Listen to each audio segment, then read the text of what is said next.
I'm Jalen. I'm Steve Copeland. And this is the Team Talk Baltimore's Baltimore team, Real Team Talk Show. Baltimore's Real Team Talk Show. How y'all feeling? You ain't talking like you was last time. You gotta talk a little louder than that. All right. Now, do I just get straight into it? Like, just No, talk about the topic? just talk. Well, let me since I was waiting for you to kick it off. But all right, y'all know who this is, right? And don't play with me. This is Steve Copeland from the Couch Conversation. Steve Copeland from the Couch Conversation. Steve Copeland from the Couch Conversation show. This my nephew, y'all, Sharif Jow, and his best friend over here. What's your name again, buddy? Jalen. And Sharif and Shaquan is one of the ones that I was starting this show for a couple of years ago. The Baltimore's Real Team Talk Show. So this guy right here with the orange scuffy hat on is the one that's going to be hosting this every Saturday. Yeah. So we will be coming up with little topics and stuff like that for people to get into, or for them to get into, because I want the teens to come out and actually talk about where they at, what's going on, certain situations in life they might not be proud of, just what teenagers go through, and parents might not really understand why the behavior is the way it is and stuff like that. So y'all know I can talk. So what I am going to do is go ahead and let my nephew share a little bit about what we talked about. He reminded me of a mini me when he was telling me. I was just listening, because a lot of the stuff he was talking about doing is basically what his uncle already do anyway. So that's the right fit. So you guys speak up a little bit, nephew, and come on, family. All right. So yeah, I can talk all day. I think I started with basically the children, the teens here in my city, because that's where I live, Baltimore. And I was talking about how I don't really like the state of the way they're going, where their life is headed. It seemed like all the crime, violence, and any type of negativity going on today in our city is getting like younger and younger. In our teenage years, you see like if you're on Baltimore Murder Inc., or you watch the news, or you online, Facebook, anywhere, it could be shared from someone's page, and you see an incident happening. And you're seeing more people that's 14, 15, 16 years old. That's like almost like babies. You're not really even legal yet, and there's a lot of violence and drama and negativity going on with that age group, and that upset me because when I was a teenager, which was only like a year ago, I'm 20 years old, I wasn't really into I say that much violence. I did bad stuff, we all did, but what's going on today, like I heard a 15-year-old like passed away, and that's like common. That's not just once. That's been happening like throughout the year, like teenagers dying at the hand of violence, murder. It's not a natural death, sickness. This is like teenagers being murdered. I didn't really appreciate that, and it's like more of that going on. That's not the only thing. So that's why I started with, and basically my mindset is, like I said, I don't like it. I don't appreciate the violence and stuff. No one should be violent, but it's getting younger and younger amongst our age group, because again, I'm 20 years old. And so if I was to try to think of something to improve our situation, because we could always talk about how much bad stuff we doing every day. We could talk about all the violence and crime and negativity going on in our environment, but a lot of us, we forget, or we neglect the fact to talk about what we could do to change it. If I was to throw in a suggestion, one thing I would do is probably first start off with ways to, for a lot of our youth to make money. And I would say that because a lot of the violence and crime and stuff start with them chasing money. Let's start with the topic and conversation that a lot of people in the city know about, which is the squeegee boys. They are out here basically trying to make money. They're out here trying to find a way for them to continue to move about their day with being comfortable, buying snacks, paying for bus fare, going hang out with their friends, and nothing is free. Everything costs. So they need money to do it. And a lot of parents, these are less fortunate families, so they can't always give their kids money because they barely got money to do what they want to have fun for themselves, let alone give to their child. So what do the children do? They go try to find a way to hustle. And a lot of times, and especially this city, this type of environment, poverty is going to be like a lot of violence and crime with that.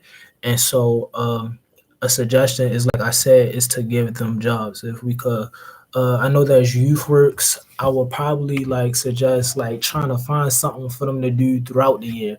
More internships programs, more basically jobs that's not just like any of them could go apply for McDonald's, Wendy's. I think you gotta be like age 16. No, like make it have resources for them at a younger age.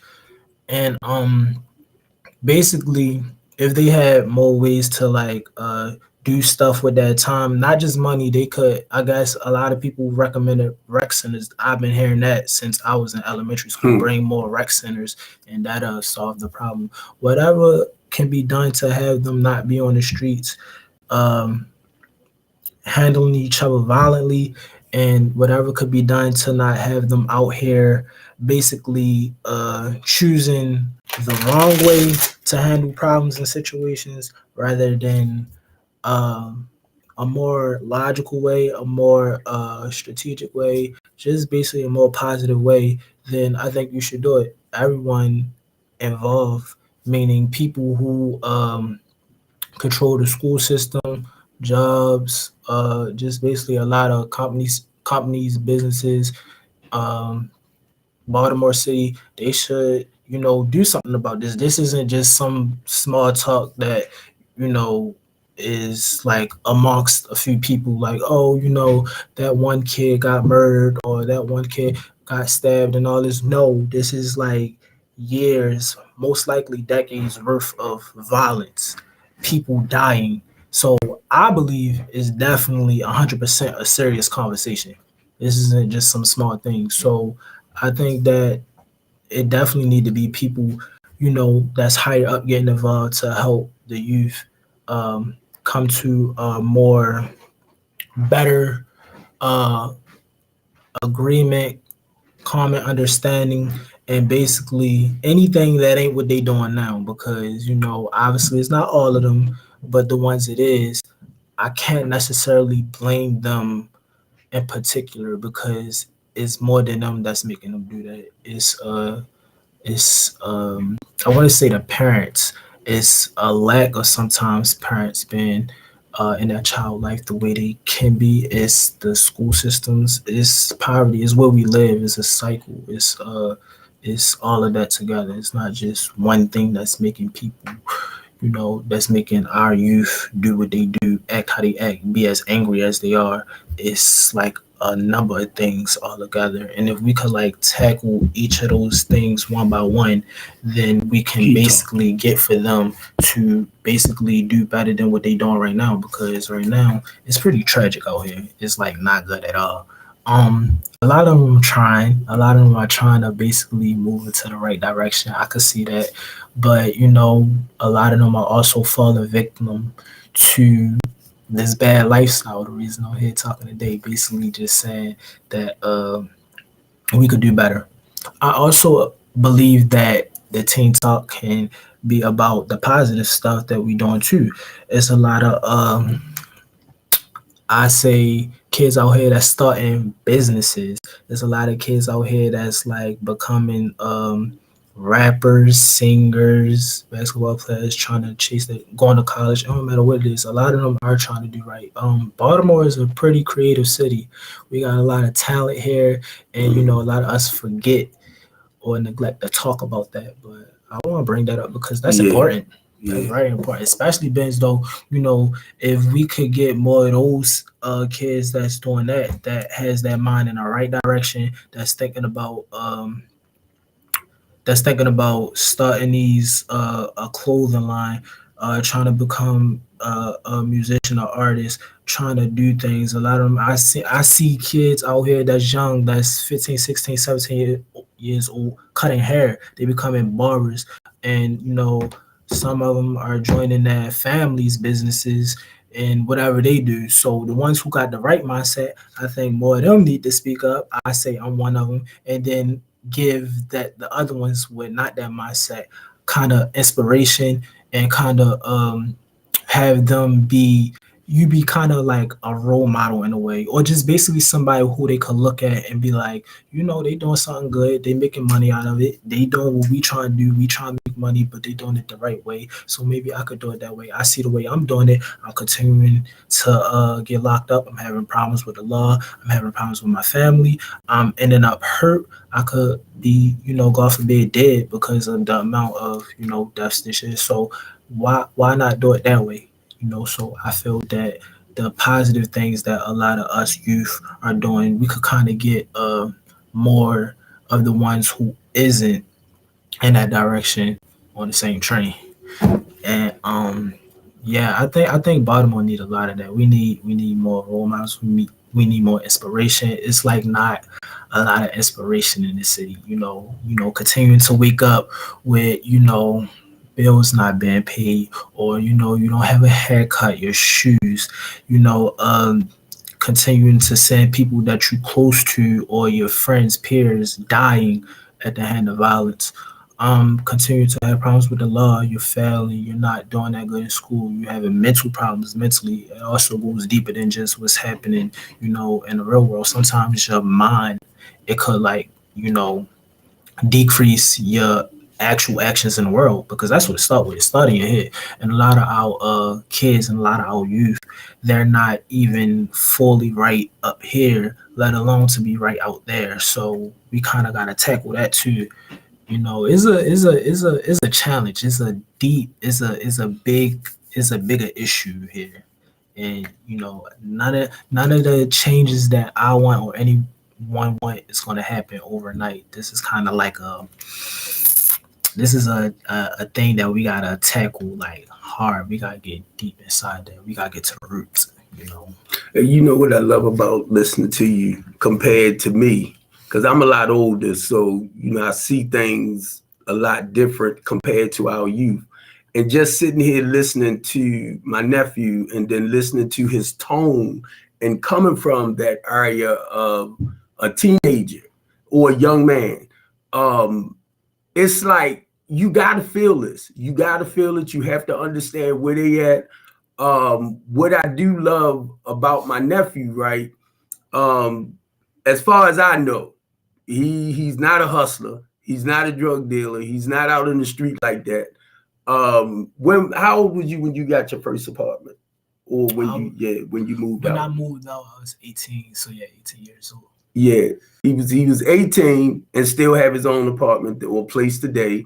Matter of fact, you got your own now because you was living with your you and your grandmother got something at Yeah, first. me and my grandmother, we basically got an apartment together when I turned 18. She called me and she realized she seen what a lot of people saying, that I wasn't out here doing nothing crazy. Like a lot of my other, cousins, her grandkids, which, I let them. But nah, she seen that and she was like, no, let's get a place together. And we got that when I turned 18. I graduated from high school. I straight left my parents' house. Yes, he did. No Yes, he longer. did. He rode. He rode. And the good part about it, he's still at 20 years old. He's still doing his thing. He working. I ain't gonna get all into the other stuff, but what teenagers do. But for the most part, what I try to explain to his mother, right? She did a good job raising 4 boys. And it's not like they out there caught up with drugs and acting crazy, except for one, which I know he got to feel what he got to feel. But that's my nephew too, and I love him. But I understand, sometimes you got to go out there and stumble and fall to realize that life is not good for me. Prayfully, God will keep him. But this one right here, Shaquan, and my other little nephew, I started to ask him real quick, did he want to run around with me? But I had to hurry up and get out the house so we could start this show. I was thinking 5:30, man. I don't know, but I'm in my mind, it's like 5:30, right? But I'm glad he's here, him and his friend, because I'm gonna go back to something that the Squeegee boy has said, right? And they really touches my heart. If I got like $20 or something in this fool I'm out there, I hand the $20 bill to the older one, and I tell them split it between them. And I say, if you don't, next time I see you, I'm gonna whoop your tail. You know, I try to come in like big father, uncle, you know, stuff like that. Cause I ain't had no positive role model like that. I ain't had none. And I talked with some the other day down near I-83, but it was down near the police station, the main police station. And one was 14, one was 16, and one was 21. And I was telling them, you know, I said, man, I fight for y'all a lot. So basically what I wanted them to know, when y'all out here and tell your friends, like when the motorists and all of that don't want you to wash the car window, don't touch them. Or if they start breaking bad with you, just walk away. Because some people will say stuff totally to disrespect our young kids, because they, to be honest, they in the ghetto. So they say stuff to demeanor them, to tear them apart, real simple. And the kids ain't gonna take that. They're gonna come back and they're gonna say whatever, they're gonna do whatever they can. Because that's what they know. Right. And that's one of the things I was telling them too, because now they're getting such a bad reputation as far as, you know, when the dude got shot, when the young guy shot the white dude. And one of my friends, which this is their family member, the white guy, and he was like, Brandon Scott is trying to make it look like a race thing. And whether you liked it or not, it was, you know, because you in your car, y'all having little words, you gonna pull over and come back with a bat. So we once you pulled away, you should have kept going. But it's not to, you know, throw anything in there because to make nobody feel bad, but real is real. So that's why Brandon Scott took that route with it, which I understood. And that's probably how what's his name? Brown. I think Brown got his case. So Warren Brown. So now you know, they can play that. They can play that race card, but the people is suing the city, the family suing the city, from what I understand. But that's one of the things my nephew was talking about. And I see with our youth anyway, the goal for what Strengthen the Community do is to open up a multi-purpose center for inner city youth. And one of the things is, or not just one, is to tackle sports, you know, music, art, theater, dance, and stuff like that. And then not just baseball, basketball. That's Steve right there. That's my man. He's a CPA, but not just like basketball, football, and Lil Steve plays soccer. So I'm looking at us doing soccer, cricket, lacrosse, and all that, because you got to understand our kids are versatile. So you want to have a little bit of everything there for them to embrace that talent. And that's what God laid on my spirit. So it was for me to start this right here too, some years ago when Cornelius ended up passing away. But we didn't have a chance to start it in January of about 2 years ago. So now it was like God just put it back on my heart again for us to start this Teen Talk Show. And my nephew, I'm glad we talked, because I definitely wanted him to come out, be the main host, him and his brother, you know, come up with little topics if they want to talk about, bring in some people that might not be living right. I'm talking about our little teenagers, so they can explain why they do what they do. And then bring in somebody where we can share the opposite side, that encouraging them and motivating them into doing the right things. But he said basically everything I say all the time. The city need more programs for our youth. Now, I haven't been keeping up with it, but years ago, we got to about 60 multi-purpose center in Baltimore City, Baltimore City recreation centers, right? That's not enough. And then I started understanding too, that say like we on North Luzerne and the group of people on Federal, that's a whole different territory compared to where we at on did I say Missouri? Mountford, right? Mountford. But if you step over federal, the ones over there will shoot the ones that's coming from over Mountford on this end. So I didn't understand that till a friend of mine told me too. He was telling this lady, right, don't let your son go up to that corner store right there because that's out of the little block they live in, the territory. And because of the gangs that's on the other side of the street, he said normally they take them out. They don't know. They don't know. They just going to the store. And it hit me. I was like, oh my God. Because I have a tendency of jumping out, when I was driving the tractor trailer in any goddamn corner, going into the store, not realizing that you in other people's territory. But I grew up in Baltimore City. So it's like, this my place, So I'm not going to hog it up, but a lot of the stuff my nephew said is what I be talking to a lot of people about. And I hope a lot of y'all, mainly the people on Linkit that I know work with the youth and everything, this is what it's all about. Some of y'all have like mentoring programs for the ones that don't have fathers and maybe mothers as well.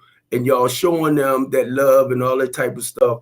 People like Joe Gamble, people like Antonio Mayo, Van Brooks, Manure works with the children too. They have centers with the children, and I've been sending them messages out about the Teen Talk Show so that the kids can come out, talk about where they at, what's going on, certain ones that live the destructive lifestyle and has moved away from it. Those are the ones that we need to hear from and learn from too.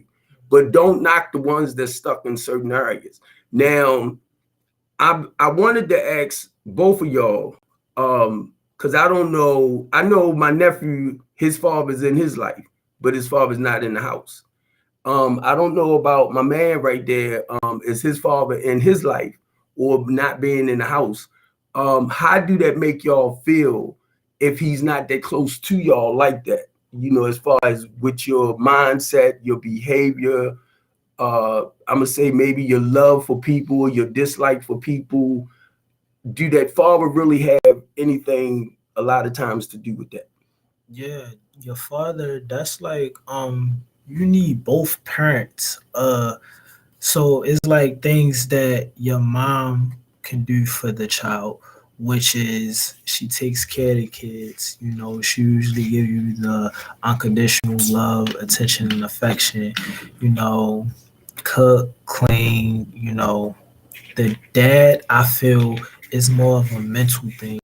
I feel like, all right, let's separate the genders. Let's talk about with a male, you have the mom being taking care of the male, and she would do as she would do for what any mom would do for that kid, which is love them unconditionally, wash their clothes, raise them from 0 to umpteen, and take them to school, do all those things. And a lot of moms lecture them, talk to them, basically show them all their love. And the dad, he does the same thing the mom does, but it's more like I from the relationship I have with my dad, it's more like a mental thing with the dad. It's like he would teach the son how to go about life in a way a man would. So if you are a baby, you don't know how the first male and female you would see is your mom and dad. Um, you would know how a female would act just based off of your mother's actions. You would know how a male act because of your dad. That's why I say having both parents in your life is important. Now let's go to the female gender.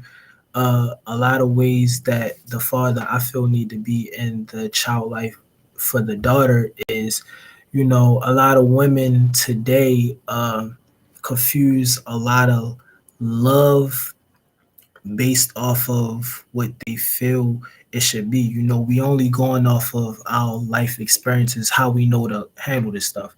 I feel if a dad already been through that, 5 many years he's been on earth, he have a daughter, he could teach her or embedding in her head a way that a guy should love her, treat her, and interact with her because she's just a baby. She don't know what a guy act like, do, walk, talk, any of that stuff. And so that's what the dad would be there for. So it's more so like your parents created you, both the mom and dad, and I feel it's important for both of the parents to be in the child life because they both have a role and a position, and they both have a promise to make to that child to basically like help them.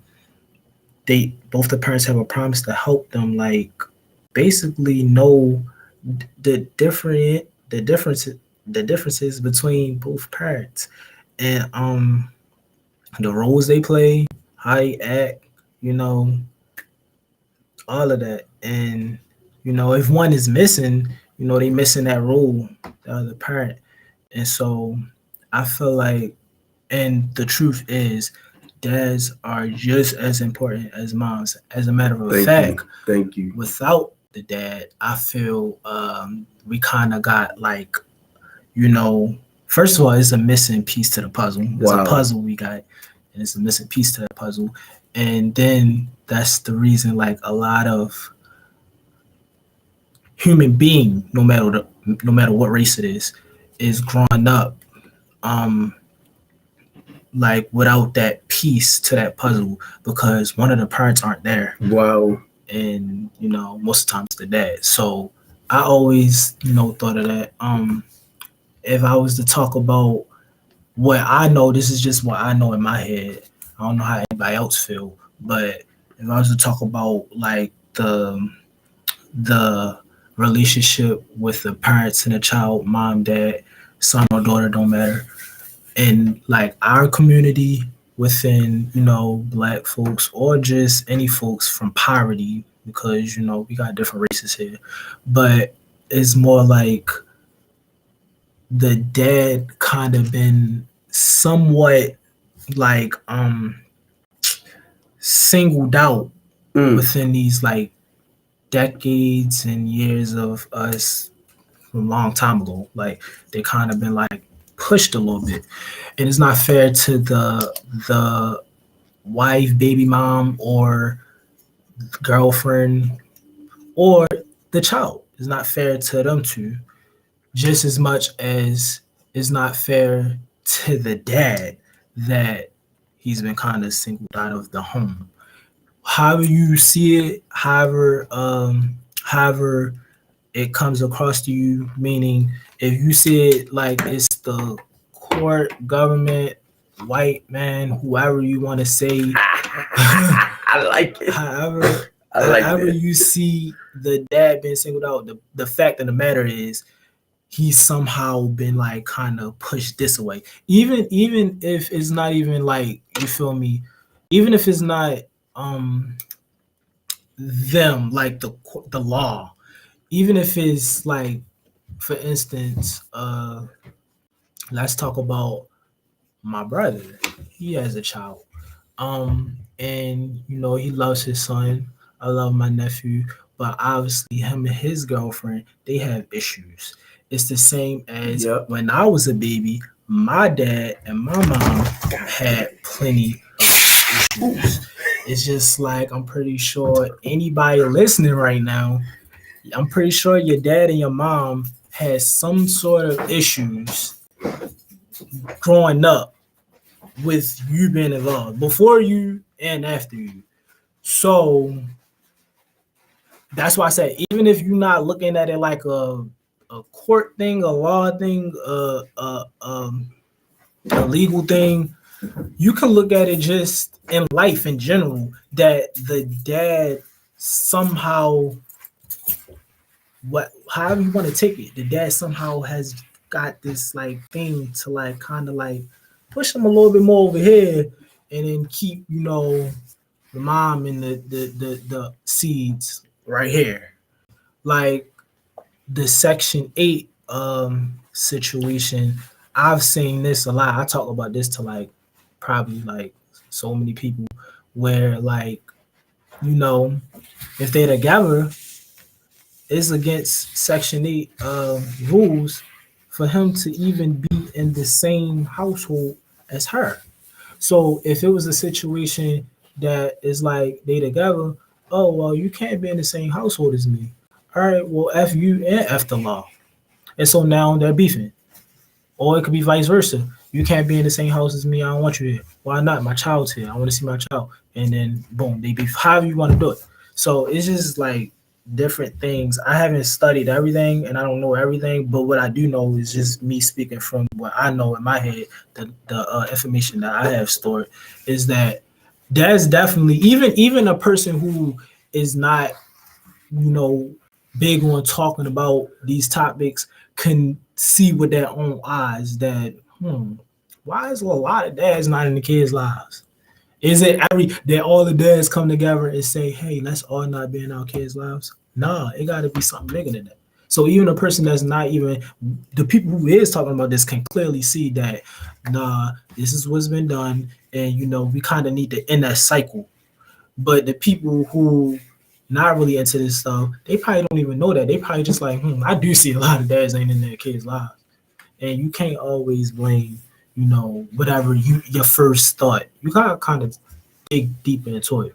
My dad talked to me about the situation and he explained to me that just from just from what he know and some of the information he gave me was a lot of the women back then, it's probably the same now, I'm pretty sure, just got more benefits if the dad wasn't there. If he was, you know, should be cut off those benefits. So just whatever psychological game they try to play within our community to kind of separate it, whatever way, it was played. So that's my answer to like if the dad is important, the dad both parents is. And again, if we take all this legal stuff out and just talk about parenthood in general, I think that both parents need to be in the seed life because of like what I said about the gender things. It could be with animals. Like it's stuff that the mom ain't gonna be able to teach the child that the dad can. So it could be animals, it could be particles, it could be whatever gender, male, female. They both need to be there. If they both didn't need to be there, you know, the woman would have a kid by herself. But that's not how it goes. You know, it takes two, and obviously he gotta play his role just as much as the mom do. So, you know, not like that. It'd be and know what? Just what you said. People tend to get a little upset when I say certain things, but if you're man enough to become a father, make children, you should be man enough to take care of them. So that's one of the reasons why the government or the system don't want the father in the house, because they feel like he made him, he should be able to take care of that woman and take care of those children. So we can look at it as they trying to separate us, the mother and the father, but that's not true. That's not true. We can look at it in that sense, but the thing is, a lot of people have children and they look for the government or the system to take care of those kids that they made. And that's why they tend to come so hard on men. And the reason why I could say that, because I never relied on the system, and I understand from a younger age too, I never relied on the system to take care of my children. I had to take care of my children. I even raised your mother and them, you know, but that's the point of a man. The man's supposed to be responsible. But now you got the woman that has to reach out to the system to help them with his children or his baby. So it doesn't look right in those eyes. But it happens. But my thing is, no matter what, I always tell the men, try to be in your kid's life as much as possible. And I love the way you put it. What I do as a father, and I'm gonna say like with little Steve, I always hug him. I tell him I love him, because it's not just what I say. He gotta feel it. He gotta feel my father loves me and really cares for me. The same things you said with the females. I taught my daughters that if a man don't take care of you like your father, get away from him, because it's about being responsible, and I know they responsible. So that's some of the reasons I'm just saying why the system might not want that male in that house with, you know, if they getting state or government assistance. It's sad, because when you was talking, I was thinking back about the good times when James Evans and his wife and them lived in the apartment complex, right? And he was in the house. And I believe, if I'm not mistaken, Flo was on welfare. I might have said her name wrong, but she was on social service too. You know, right now to this day, it's a lot of people making $15 an hour. And I didn't realize they still get money from like the system, either Medicaid, food stamps, because it's not enough for them to take care a household. Mainly if you got 2-3 kids. I'm just using that amount as an example. But some people need that extra help from the government. And when they feel like that man is around, then why do you really need us? He should be man enough to take care of his family. So if that kind of cleared up a little bit. Now, I'm not saying it's right, but I realized throughout life, that's how they do things. Because a lot of guys get mad because they can't live in the house with the woman and the children on the Section 8. But, you know, they sneak them in anyway. But look, I want his friend to talk a little bit too. My nephew said he was a little shy, but still, I want him to talk. Give me your name again. My name is Jalen. Jalen. You know, I was blessed enough to have my father and my mom live together with all my siblings. Well, my father had another daughter that didn't live with us. She lived with her mom. But for the most part, like all my siblings lived together, and we had my mom, my dad. So I saw like my dad cook, my mom clean the dishes. So I learned things like that from a young age. But what's interesting is that my father didn't have his father in his life. His father, he was like wrapped up in drugs and whatnot, you know, in the streets and whatnot. And his father, you know, would say he would come over and pick him up and take him to like the Orioles game or something, but never come. So he had the kids like waiting all day. So he made like a promise to himself that like when he get old enough to have kids, that he's going to be in their lives. Yep. And you know, it was really good to have both my mom and my dad at the same time, because you know sometimes when my dad say something, so I go to my mom and try to like play them against each other. So like we all did that. We all did that before. True. But not just that, but like you know, it's like stages in my life when I was like more of a father's boy. Then you know, I turned to like 15, 16. Then I turned to like more of a mama's boy. Then you know, I turned back to like a father's boy. So it was good to be able to like talk to my father about things I couldn't talk to my moms about, and it's a lot of things like that what I couldn't talk to my dad about, or talk to my moms about. I love it. Tell your dad I'm proud of him. Yeah. I'm 60 years old, and my nephew was saying it. I'm 60 years old, and I don't even know if my father living or not. And he explained it, man. Sometimes it's like this emptiness I feel inside. And because I don't know that half of my family. And then sometimes I'll go in my head and I'll be like, why he never come and try to look for me? Why he never reached out to me? Do I got brothers? Do I got sisters? Is he still living? You know, now I'm 60, I'm 200 something pounds. I would love to know if he living so I can sit on his goddamn lap. I might squash him. But I mean, because I want to be held. Then come on, my nephew, he explained it. He explained it. Going to say about, because just like you said that you don't think the system's trying to separate, and just like you said that your parents actually was together, it was his dad's dad that was like that.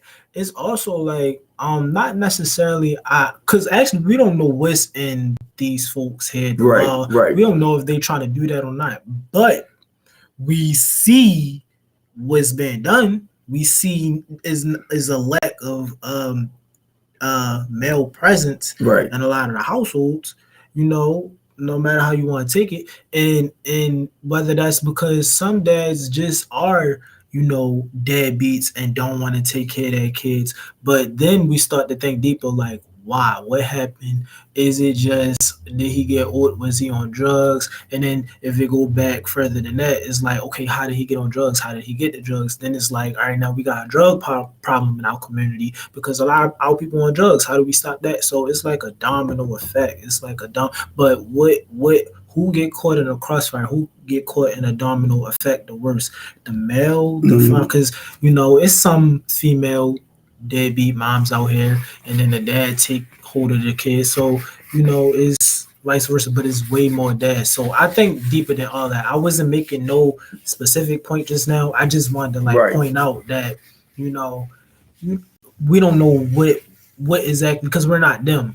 We still trying to study this stuff, get the information, trying to find out how to stop it, and you know, have the families together in marriage or whatever you believe in, and have the dad and the mom and the kids in their lives, and then we'll have a better life. Because let's be real, if that happened, a lot of our kids will grow up more better than what we saying today. Now let me correct that too, because the system, I'm gonna say to certain degrees, yes, they don't want the black man in the house, because what it does is it tends to just continue destroying the family's dynamic.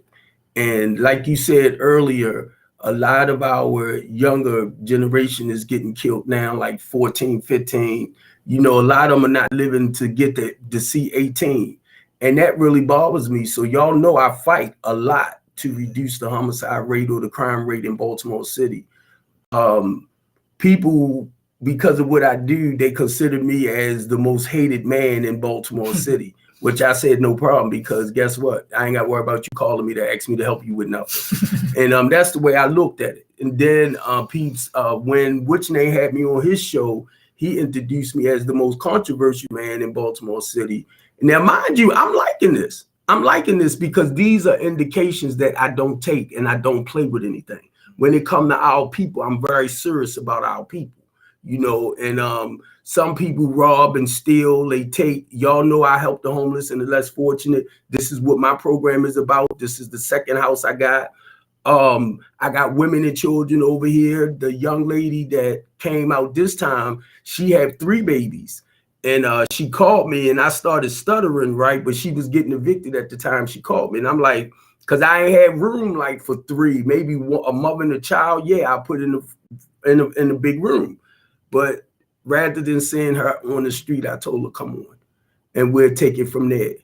You know, so I didn't realize that when I got this house, the second house, that this was God bringing family in.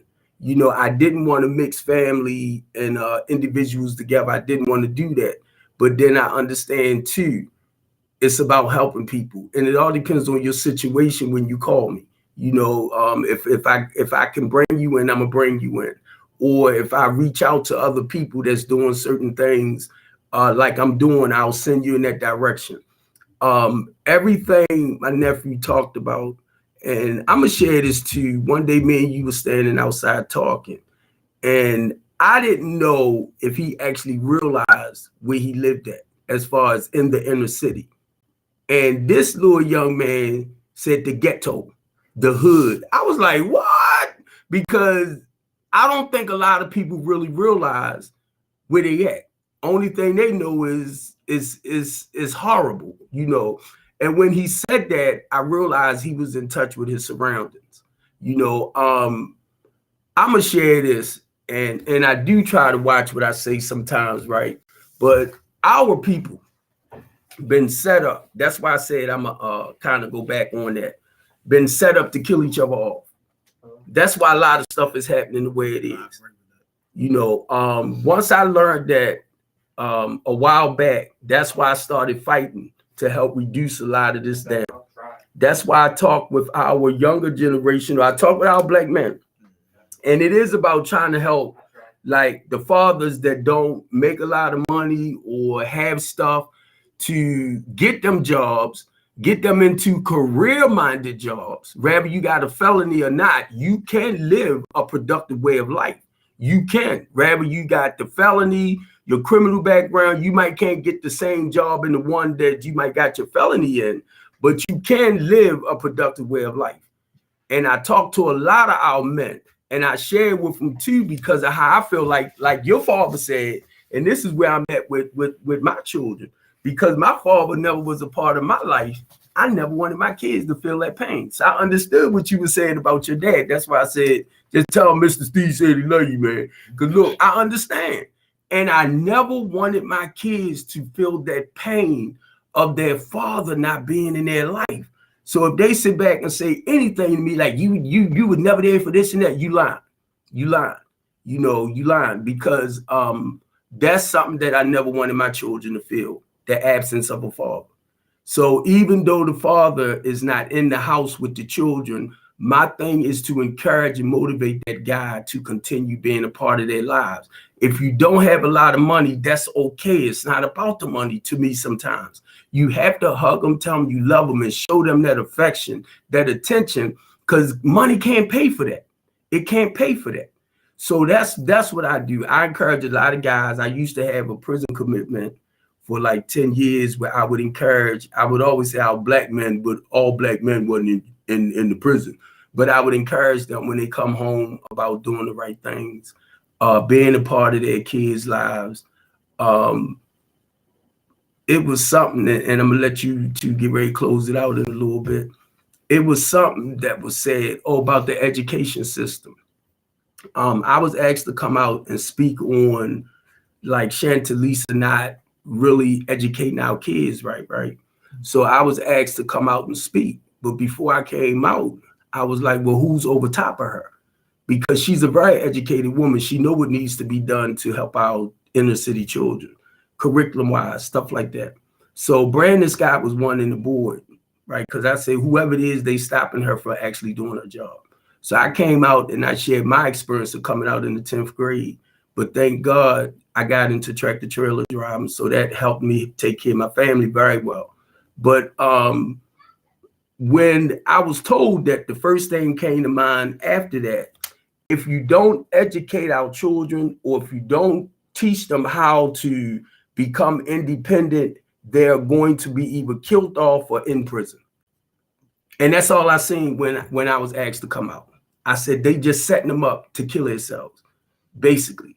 Because when you have uneducated people or people that's in survival mode, they're going to do whatever they can to survive. And I'm talking about our babies as well. Because you have 13, 14, 15-year-olds that might have 10-year-old, 11-year-old, or younger brothers and siblings, and they do what they can to make sure their family okay. You know, if the parents is caught up. Now, I'm gonna let my nephew and his buddy go ahead and close us out, because we a little over our 45 minutes, but I don't care. Yeah, come on. It don't matter when you're talking about something important. This is important. So yeah, everything I said, I definitely genuinely, that comes from the heart. I've been thinking about this stuff like for years now. This is not something that just came about. It just gets stronger and stronger as the day go by, because what's happening as the day go by, everything's getting worse. It don't seem like it's getting better. It don't seem like much is really changing. It seems like we're continuing to, and I'm gonna be blunt and say, die. That's what's happening. It is. And so I feel genuine about everything that's going on. And all I know is it's going to take like a lot, but it's going to take, it's a process. And that's about it. I want to add one more thing on before we go. As like, I have a cousin that came home from jail. He served probably about 6 years, and he has like a 10 daughter returning 11 years old, or 12 years old in October, like October 30th, I think. And he just started 6 years, so he came home and see his daughter for the first time, and I can really see it changing him this time, because he went in there. His daughter was like a little girl, and now she's taller than me, and I'm like, I'm almost 6 feet. I seen a quote about it was like, do y'all know that, and I don't know if it's true, but you could Google it. Like, it was like the study showed that when a man have a child, his brain like changes, it switches somehow. I didn't know to believe it or not. I usually like look the stuff up afterwards, but I didn't even think to look it up. That's I good. said it went viral on like Twitter and Facebook, and they was all sharing their opinions in the comments. And I was just putting two and two together. I was like, it would make sense that, you know, the man mindset would change, because, you know, a baby is on earth now. That's something that he has to take care of now. That's something that's like, he's no longer here by himself. Yeah, his woman, his mom, or whatever, but another him on earth, that kind of would change your mindset, you know. So I agree with that. I love it, because guess what? The way we used to live, right? Now, I did the drugs, I did the alcohol. By the time I turned 26, I said I wanted to be the biggest drug dealer in Baltimore City. It didn't work. So now, the reason why I'm saying that, because I had to learn to change my old ways of thinking, my old ways of doing things. I even had to get away from my cousin, my family, because I got high with most of my family. So that is so true, because I had to change all of this, everything about me. But y'all know sometimes that no good rotten son of a Seabiscuit show up. That's that one y'all be pissing off that wants to play gangster. But nah, so I love it because you have to. If you want to live in this new way of life, you have to start doing things totally different. So y'all got a few last words y'all want to say? Nah, that's it. I was nice talking to y'all. I like the camera. Give them your name again. I'm Sharif Giles. I'm Jalen. Hey, Jalen. I kind of want to hold them to the commitment, him and Jalen, to come over every Saturday, and they can bring whoever they want, switch them on, and bring how many people you want, kind of switch in and out. And I do want them to carry this thing every Saturday. We are trying to actually blow the Baltimore's Real Team Talk show up. I don't know too many people in Baltimore City that does a team talk show. And he explained it, both of them. From just listening to his tone and where my nephew was at, it's like just hearing the voice of a baby, not a baby, baby, Precious, like, but yeah, you hear that team. Because we been real right now. We only talking about what we see, our experiences, and look, we right in the middle of it. So right. We can only tell y'all what we see every day from when we was younger, born in Baltimore, up until right now in Baltimore. That's what this is the experience. This is what we see on the daily. So I'm gonna hold them to this every Saturday, 5:00, the Team Talk Show. Normally from 5 to 5:45, but we might go a little bit longer. Bob and them started that mess, but I'm gonna hold you and him together.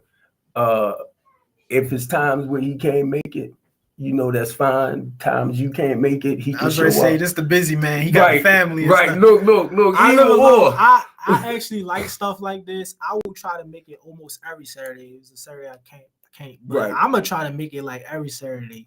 He got like college and stuff. He's a college kid. Speaking of college, come on, man. Yeah, I apologize. Yeah. What? I'm a senior at UMBC. Oh my God. What are you taking up? Computer science. Computer science. I got somebody to help. Look, I got somebody to help. Computer right there. How old are you? I'm 21. See what I mean? See, this is what I'm talking about, y'all. Even though, to be honest with you, even though they kind of focus a lot on the negativity with our children out there, it's a lot of children doing great things. A lot more, but they don't get the accolades or the attention like this. So thank you, Maurice Thomas from Bamboo Jump Street. This is Wendy Williams' cousin, y'all. And I reached out to him a while back because he got about 7 or 8 like team talk stuff. He does a lot. He deals with the old rappers and the new rappers. He's up in Yonkers, New York. I reached out to him back in 2017 when I started the page in New Baltimore, a new BMore city. And I asked him to come and help me because I seen him with Russell Simmons and DMX in the community. So that's what gave me the idea for this right here. And he's probably looking at it, or he'll tune in later and say something. But he gave me the inspiration for the Team Talk show. Right. Now, I'm going to share this and I'm going to get out because y'all know I go. I am so glad I did not know DMX when we was running the streets. Because I found out later we was family. That's my cousin. And it hurt me to my heart that he was still caught up with the drugs and everything. And I wished I could have talked with him, just encouragement and everything. But it didn't get to that. But when I seen them three together, and Maurice know the family because my cousin, God dang it, one of my cousins, trying to think his name, his nickname is Pinky, and Maurice called him Pinky. He said, "Y'all know Pinky," but he's on here too. He's on my Facebook page. But Ray Copeland, that's DMX father's family or sister family, one of them. But I didn't know that, and I thank God, man. My friend Chip told me, he said, "Steve, you remember when he used to stick up people with the dogs?" I was like, "No." But I thank God our paths didn't cross like that, because I was a big, evil, nasty dude. I ain't playing. And when I look back at it, y'all, I thank God that if we was in each other's company at that time, we never clicked. like that. But my friend Chip told me, he said, man, I'm surprised you don't remember me. I was too caught up. But I'm going to tell you, I love these two guys. Tell your father once again, man, I'm really proud of them. Because that's the same role I try to play with my kids. Since my father wasn't a part of my life, my goal was to be a better father to mine than what he was to me. And I did mentoring and foster care through all of this. Now, come on, let's close them out. All right. Oh, one last thing. We did focus on the negativity more, but that's because it's like a lot of that going on. But I definitely wanted to include the positivity in it too. I wanted to say something about that. I wanted to include in like the good stuff we doing because we need that. Most of the time we don't say that. So I definitely wanted to say that. But it's like a lot of the other stuff going on. So we definitely had to attack that because we don't attack that, they're gonna still be out here doing whatever they're doing. So yeah. And that's the blessing. You wanted to say something else? My other nephew, I'm gonna call because I forgot your name that quick. I'm 60, so I forget. You want to say something in closing out, buddy? Thank y'all for tuning in. Yeah, yeah. Thank y'all, and y'all know I'm gonna send this around even more. But I thank my nephew. I'm gonna say my nephews for coming out and sharing their experience. And guess what? They shared something positive anyway, because these are two positive examples sitting here. The one's in college, the one that has his own apartment, and he doing what he do. He got his own BMW now. Yes. I'm having troubles with it, but yeah, we rocking out. I'm rocking out with the BMore. And this is what the real, wait a minute, the BMore's real in capital letters Teen Talk Show. Love y'all, and we out. Take care, family. I got it. Come on in.